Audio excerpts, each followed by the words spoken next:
Hello and welcome to Maluka IAS. In our series of evening snacks with PYQs, we would be taking the 11-year previous year paper discussions. So I am taking the economics part. So let's start. So our first question for the day is, which of the following measures would result in an increase in the money supply in the economy? Okay, so one by one हम करेंगे. First question ये क्या पूछ रहा है, ये उन measures को पूछ रहा है जिनकी वजह से मनी सप्लाई में इंक्रीज होगा. There is money in the market. If वो मनी सप्लाई इंक्रीज हो रहा है मीन्स जो क्वांटिटी ऑफ मनी है वो इंक्रीज हो रही होगी मार्केट में. फाइन, ये स्टेटमेंट से हम ये समझे. सो अभी हमें चेक करना है कि कौन कौन से मेजर्स से वो मनी सप्लाई मीन्स वो क्वांटिटी ऑफ मनी मार्केट में इंक्रीज होगी. ठीक है. So first statement is saying purchase of government securities from the public by the central bank. Central bank क्या कर रहा है, वो परचेज कर रहा है. अब मुझे बताइए, आपके पास मनी है, this money belongs to you, और आप कुछ मटेरियल जो है परचेज करते हो. जब आपने मटेरियल को परचेज किया है तो वो मटेरियल, जब आप किसी भी पर्टिकुलर मटेरियल को परचेज करते हो तो आप जो है, आपके पास जो मनी है वो उस पर्टिकुलर पर्सन को दे देते हो जिससे कि आपने वो मनी को परचेज किया है. आपके पास मनी है, आपने कुछ मटेरियल परचेज किया, दैट मीन्स आपने अपनी मनी ट्रांसफ़र कर दी जिससे आप जो मटेरियल है वो परचेज कर रहे हो. अब हम पिक्चर में ले आते हैं आरबीआई को, और वो आरबीआई जो है वो गवर्नमेंट सिक्योरिटीज़ जो है वो परचेज कर रहे हैं. किससे करेंगे? कमर्शियल बैंक से. इसको ऐसे समझते हैं. So there is central bank RBI. RBI government securities को परचेज कर रहे हैं. जब आरबीआई गवर्नमेंट सिक्योरिटीज़ को परचेज कर रहे हैं तो किन से करेंगे परचेज? मार्केट में, कमर्शियल बैंक से. अब आरबीआई ने परचेज किया, दैट मीन्स आरबीआई ने पैसे देकर परचेज किया है. जब आरबीआई ने पैसे देकर परचेज किया है तो ये मनी कहाँ जा रही है? कमर्शियल बैंक्स के पास. और कमर्शियल बैंक्स की तरफ से क्या आ रही हैं? सिक्योरिटीज़. अब कमर्शियल बैंक्स के पास क्या ट्रांसफ़र हुआ है? मनी. जब इनके हाथ में मनी आ गया है तो ये क्या करेंगे? सेंट्रल बैंक जो कमर्शियल बैंक है वो उस मनी को यूज़ करेंगे. मीन्स मार्केट में मनी की सप्लाई बढ़ जाएगी. समझ रहे हो आप सभी कि आरबीआई ने जब परचेज किया है तो आरबीआई ने मनी ट्रांसफ़र की है कमर्शियल बैंक्स को, और उस मनी ट्रांसफ़र की वजह से मनी सप्लाई इंक्रीज़ हो गया है. अब जब मनी सप्लाई इंक्रीज़ हुआ है फर्स्ट एक्ट से, तो हमारा क्वेश्चन क्या पूछ रहा है कि कौन से मेजर्स आएंगे जिनसे मनी सप्लाई इंक्रीज़ होता है. That means first is right. So option A and C हम एलिमिनेट करते हैं, बी को एंड डी को. अब second,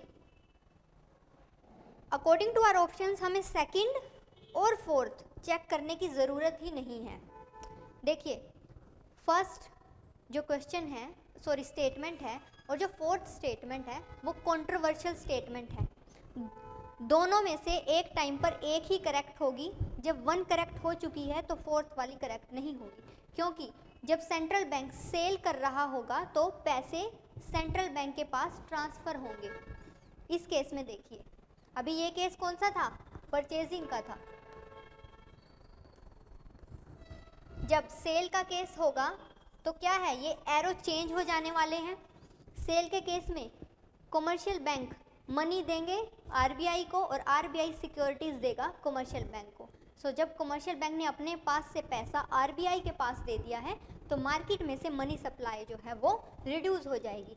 and our question is asking increase in the money supply. So 4 is eliminated. So we are left with the option 3. So option 3 is saying borrowing by the government from the central bank. अब मुझे बताइए central government बोरो करती क्यों है? Because उनको public expenditure करने हैं, उनको वेलफेयर स्कीम्स पर मनी लगानी है. जब गवर्नमेंट सेंट्रल बैंक से बोरो करेगी तो वो बोरो अमाउंट जो है वो उसका यूज़ कहाँ होने वाला है?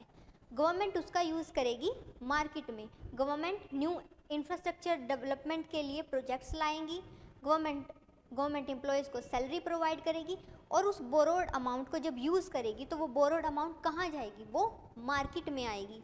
तो जब मार्केट में वो मनी आई है तो वो मनी सप्लाई क्या है? वो इंक्रीज़ हुआ है. जब मनी सप्लाई इंक्रीज़ हुआ है दैट मीन्स बोरोइंग से मनी सप्लाई इंक्रीज़ होता है. So we are left with the option 1 and 3. So C is the correct answer. तो हमने ये कैसे किया? हमने लॉजिक के साथ किया कि आप खुद से समझिए कि मनी सप्लाई कब इंक्रीज़ होगा? जब मनी आएगी.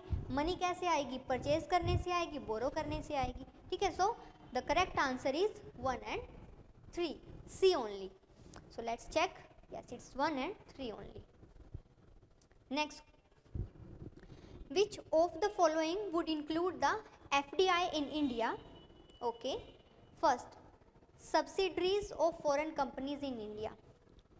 जो फॉरेन कंपनीज हैं उन्होंने अपनी सब्सिडरीज ओपन की हैं. सब्सिडरीज मीन्स उनके अंडर काम करने वाली सबऑर्डिनेट फर्म्स. उनके अंडर काम करने वाली सबऑर्डिनेट फर्म्स.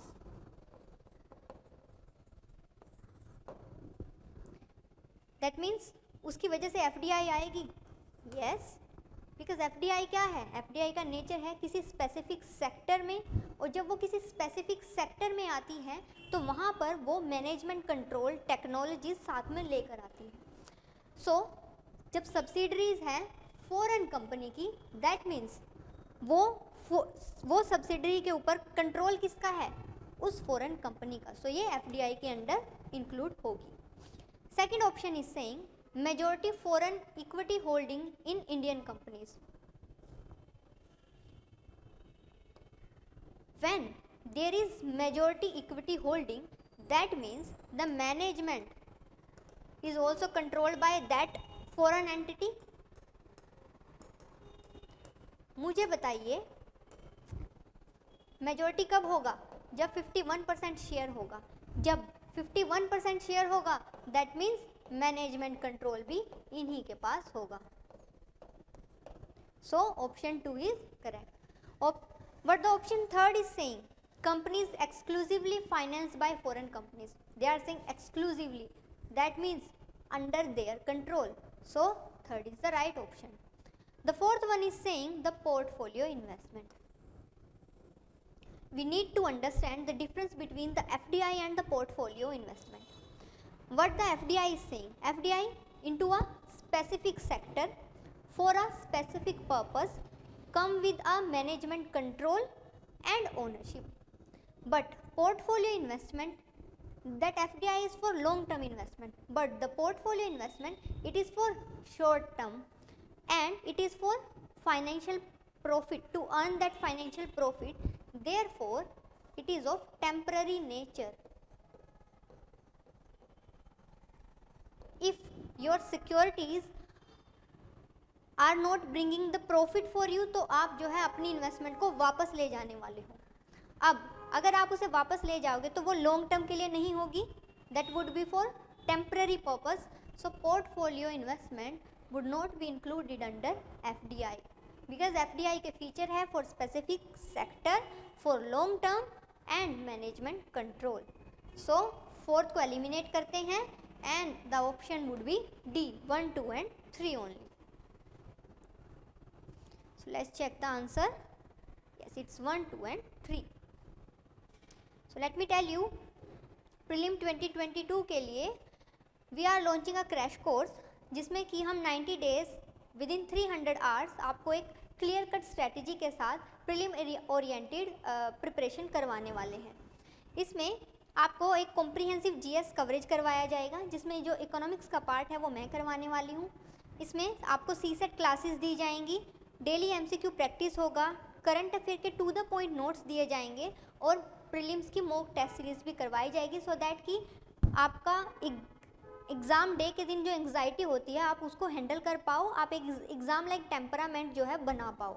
सो जल्दी से आप इनरोल कर लीजिए। नेक्स्ट क्वेश्चन पर हम आते हैं। Next question is saying who among the following constitute the national development council. So name से समझिए what the name is saying. It's a national, it's a development council. That means जो भी ये name लिखे हुए हैं ये ऐसे होने चाहिए जो कि जिनके काम करने का nature, their functionary nature should be related to development. Okay, so पहले मुझे बताइए कि क्या जो प्राइम मिनिस्टर हैं वो डेवलपमेंट के रिलेटेड काम को देखते हैं? बिल्कुल देखते हैं। इसका मतलब वो जो काउंसिल होगी उसमें वो भी एक मेंबर होंगे, और सिर्फ मेंबर ही नहीं, एनडीसी के चेयरमैन होते हैं prime minister. Next, the chairman of finance commission. अब मुझे बताइए फाइनेंस कमीशन के काम करने का नेचर कैसा है? फाइनेंस कमीशन जो है वो फाइनेंस रिलेटेड रिकमेंडेशंस प्रोवाइड करवाते हैं। To whom? To centre. For what? ताकि सेंटर वो रिकमेंड करते हैं कि ताकि सेंटर जो है सेंट्रल टैक्सेस में से, प्रोसीड्स में से जो स्टेट का शेयर है वो स्टेट को दें। जब वो ये शेयर को ट्रांसफ़र करते हैं तो इस तरीके की फाइनेंशियल रिकमेंडेशंस देने का काम करते हैं फाइनेंस कमीशन। सो काम इनका भी इम्पोर्टेंट है, बट वो डेवलपमेंट नेचर का नहीं है। अगर वो डेवलपमेंट नेचर का नहीं है तो हम इन्हें इंक्लूड क्यों करेंगे? जब वो डेवलपमेंट नेचर का नहीं है तो वो एनडीसी में इंक्लूड क्यों किया जाएगा? सो जो सेकंड है वो इंक्लूड नहीं होगा। So second, second and second. So जैसे ही हमने सेकंड को एलिमिनेट किया हमारा खुद से ही आंसर आ गया। क्या? 1, 3 एंड 4। उसी एक ऑप्शन के साथ हम बचे। तो इस लॉजिक के साथ आपको क्वेश्चंस को ट्राई करना है, और ये यूपीएससी के प्रीवियस ईयर क्वेश्चंस हैं। इसका मतलब कि ये जो अप्रोच है, एलिमिनेशन अप्रोच, ये फिट बैठती है और आपको उसी तरीके से अपनी नॉलेज को जो है यूज़ करना है। अब हम चेक कर लेते हैं। थर्ड ऑप्शन क्या बोल रहा है? Minister of the union cabinet. Union cabinet policy making, implementation काम है, किससे रिलेटेड है? डेवलपमेंट से रिलेटेड है। Yes, this would be included. Fourth, chief minister of the state. Coordination चाहिए डेवलपमेंट के लिए, सेंटर पॉलिसीज़ बनाएगा, ग्रास रूट लेवल पर इम्प्लीमेंट कौन करेगा? स्टेट करेगा। जब स्टेट करेगा तो उनका भी क्या है? एक पार्ट होना चाहिए। सो फोर्थ इज ऑल्सो इंक्लूडेड। सो हमारा आंसर वैसे भी 2 को एलिमिनेट करके आ ही गया था, बट हमने चेक कर लिया। So our answer is 1, 3 and 4। So हम चलते हैं अपने नेक्स्ट क्वेश्चन की तरफ। So it's 1, 3 and 4। उससे पहले मैं बता दूं आपको, सी सेट का कोर्स लॉन्च करने वाले हैं हम। आदित्य चौधरी सर ये पढ़ाएंगे सी सेट। सो जल्दी से आप इनरोल कर लीजिए, और कोई भी आपकी क्वेरी हो तो आप नीचे दिए गए नंबर पर कॉल करके पूछ सकते हो। So our next question is to obtain full benefits of demographic dividend what should India do? So let me tell you first the definition of demographic dividend. In the simplest form, when the working population is greater than non-working population, that means our dependent population is less than our independent population. So हमारे ऊपर जो है burden नहीं है और हम एक positive या एक फेवरेबल कंडीशन में है, that is of demographic dividend. हमारे पास यूथ बहुत ज़्यादा है। जब यूथ ज़्यादा है तो दैट मीन्स उनकी प्रोडक्टिविटी भी ज़्यादा होगी और उनका इकोनॉमिक ग्रोथ में जो कंट्रीब्यूशन है वो भी ज़्यादा होगा। सो 15 to 59 ऑफ एज ग्रुप के अंदर हमारी पॉपुलेशन का 62.5% शेयर है। 62.5% of our population is under the age group of 15 to 59. So above 60 it is 8% and 0 to 14 it is 30%. That means हमारा वर्किंग पॉपुलेशन ज़्यादा है, हम एक फेवरेबल कंडीशन में है। अब क्या सिर्फ वर्किंग पॉपुलेशन, यूथ की क्वांटिटी होना ही ज़रूरी है ग्रोथ के लिए? खुद से सोचकर बताइए कि आपके पास सिर्फ क्वांटिटी है यूथ की तब वो इम्पोर्टेंट है, या फिर उस क्वांटिफाइबल यूथ की क्वालिटी इम्पोर्टेंट है? मीन्स कि जो यूथ है वो स्किल्ड होना चाहिए, एजुकेटेड होना चाहिए, प्रोडक्टिव होना चाहिए, तभी वो इकोनॉमिक ग्रोथ में जो है अपना कंट्रीब्यूशन दे पाएंगे। अब इन्होंने पूछा है कि हमें डेमोग्राफिक डिविडेंड का बेनिफिट चाहिए, उसके लिए हमें क्या करना चाहिए? सो हम देखते हैं ऑप्शंस को। So the first option is saying कि स्किल डेवलपमेंट को प्रमोट करना चाहिए। अगर हम अपने यूथ में स्किल्स इनरीच करेंगे तो ज़्यादा चांसेस हो जाते हैं हमें इकोनॉमिक ग्रोथ भी मिलेगा। सो ये ऑप्शन हमें सही लग रहा है, बट हमें क्या करना होता है, हमें बेस्ट पॉसिबल ऑप्शन को चूज़ करना होता है, तो हम आगे भी देखेंगे। Next statement is saying introducing more social security schemes. देखिए सोशल सिक्योरिटी स्कीम्स जो हैं वो किस एज ग्रुप के लिए चाहिए? वो mostly it is for 60 above. Next आ जाता है reducing infant mortality rate. Infant mortality rate reduce करना इज़ वेरी गुड, बट क्या वो डेमोग्राफिक डिविडेंड में हमें बेनिफिट प्रोवाइड करवाएगा? इससे हमारी पॉपुलेशन स्टैग्नेशन या पॉपुलेशन ग्रो तो कर सकता है, बट वो उस तरीके से हमें बेनिफिट नहीं मिलेंगे। नेक्स्ट आ जाता है privatisation of higher education. Higher education का प्राइवेटाइजेशन करना। सो जैसे ही प्राइवेटाइजेशन करेंगे, क्या privatisation is the assurance of the quality? We can not say like that कि प्राइवेटाइजेशन इज द अश्योरेंस। जब प्राइवेटाइजेशन अश्योरेंस नहीं है तो हम टोटली ये नहीं कह सकते कि डेमोग्राफिक डिविडेंड में वो कंट्रीब्यूट करेगा। सो उस लिहाज से बेस्ट पॉसिबल ऑप्शन कौन सा लगता है? A, promoting the skill. If promoting the skill then our answer would be A, promoting skill development. Let's check this answer. So A is the correct answer, promoting the skill development. So let me tell you, we are launching a GS foundation course for batch 2023 and 2024, जिसमें कि prelim जो है वो guaranteed होगा। अगर आपका prelim clear नहीं होता तो आपके पैसे वापस कर दिए जाएंगे, और अगर मेंस में 80% ऑफ द क्वेश्चन मटेरियल से नहीं आते हैं तो आपके पैसे वापस कर दिए जाएंगे। साथ ही साथ आपको पर्सनल गाइडेंस मिलेगी, एनसीईआरटी की क्लासेस होंगी, वीकली करंट अफेयर क्लासेस होंगी, स्टडी मटेरियल दिया जाएगा, रिवीजन क्लासेस होंगी एंड डेली आंसर राइटिंग करवाया जाएगा। ये जो डेली आंसर राइटिंग है ये मैं करवाती हूँ, जिसमें मैं आपको बताऊँगी कि किस तरीके से आपके आंसर का स्ट्रक्चर होना चाहिए, कैसे जो है आपको इंट्रो, कंक्लूजन और बॉडी वो किस तरीके से डिमांड ऑफ द क्वेश्चन को फुलफिल करना है। सो जल्दी से जल्दी आप इनरोल कर लीजिए, ये हिंदी और इंग्लिश मीडियम दोनों में होने वाला है। So last question of the day is a rise in the general level of prices may be caused by, what it is saying, general level of prices जो है वो राइज हो रहा है। जब general level of prices rise हो रहा है मीन्स बस आप ये समझ लीजिए कि प्राइस राइज हो रहा है, प्राइस इंक्रीज हो रहा है। First option, an increase in the money supply. Okay, अब अगर मार्केट में मनी सप्लाई जो है वो इंक्रीज हो रहा है, इसका मतलब क्या है? इसका मतलब है इन्फ्लेशन हो रहा है। अब अगर इन्फ्लेशन हो रहा है दैट मीन्स जो प्राइस है, कमोडिटीज का प्राइस वो राइज हो रहा है। इन्होंने हमसे पूछा जनरल लेवल ऑफ प्राइस, हमें बताना है क्या मनी सप्लाई से वो होगा? मनी सप्लाई इंक्रीज हुआ, इन्फ्लेशन इंक्रीज हुआ तो प्राइसेस भी इंक्रीज होगा। Next, a decrease in the aggregate level of output.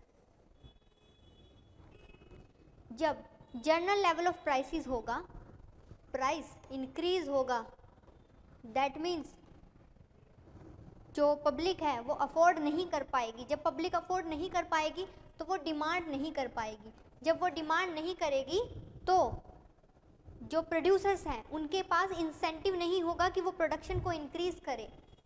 जब उनके पास इंसेंटिव नहीं होगा, वो प्रोडक्शन को इंक्रीज नहीं कर रहे होंगे, तो इसका मतलब क्या है?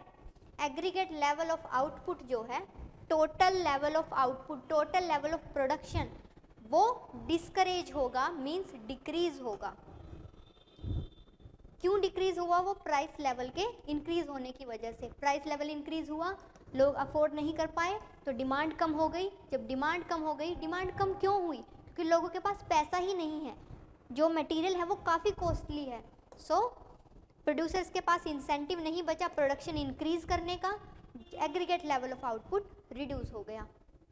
Third statement is saying an increase in the effective demand. They are not talking about that total demand, it is talking about effective demand. अब जो हमारी सबसिस्टेंस लेवल की गुड्स हैं, मान लीजिए सोल्ट का प्राइस इंक्रीज होता है तो भी आपको सोल्ट परचेज करना पड़ेगा।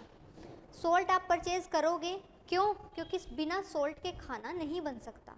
सो कुछ डिमांड ऐसी होगी जो कि उसी लेवल की रहने वाली है, बट क्योंकि उस कमोडिटी का प्राइस बढ़ गया है तो उसी प्रपोर्शन में वो डिमांड का जो प्रपोर्शन है वो भी बढ़ेगा। जब वो बढ़ेगा तो जनरल लेवल ऑफ प्राइसेस की वजह से थर्ड का जो है डायरेक्ट एसोसिएशन होगा। सो हमारे आंसर आ जाता है डी 1, 2 एंड 3। क्यों? ये डायरेक्टली हो रहा है, ये डायरेक्टली हो रहा है। ये इफेक्टिव डिमांड जो है of what kind of goods, जिनकी डिमांड इन इलास्टिक होती है, जिनकी डिमांड जो है आप करते ही हो, लाइक हो गया कि सोल्ट, तो उनकी डिमांड जो है रहने ही वाली है, बट प्राइस के प्रोपोर्शन में वो इंक्रीज हो जाएगी। ठीक है, सो हमारा आंसर आ जाता है D 1, 2 and 3, because general price level it may be cause by, so higher aggregate price will reduce, effective demand also increase when there is less purchasing power due to inflation, कि जो purchasing power है वो कम है but effective demand जो है other in elastic goods की वो रहने वाली है। सो